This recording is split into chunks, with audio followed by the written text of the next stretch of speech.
Hi, it's Steve. Today we'd like to show you how to change the leveling leg on your washer. It's a really easy job. All you're going to need is an adjustable wrench. Let me show you how we do it. Now to do this repair, it's easier if we pull the washer away from the wall enough so that we can tilt it back.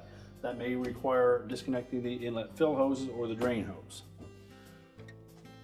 We'll simply tilt it back, either have somebody support it or make sure it will balance itself against the wall. Then using our adjustable wrench, we'll fit it onto the lock nut, loosen the lock nut, and then remove the leg.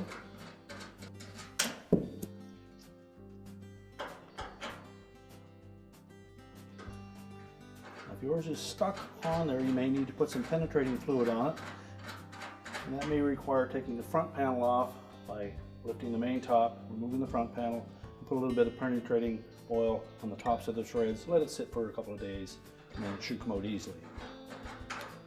And the important thing with the leveling legs on these washers is to make sure once you have the washer leveled, to spin that lock nut up the shaft of the leg, and using your wrench, tighten that nut against the base of the washer.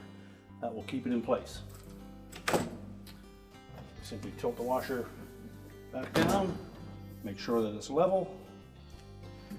We can reconnect the power and the inlet hoses if you've removed them, and our repair is complete.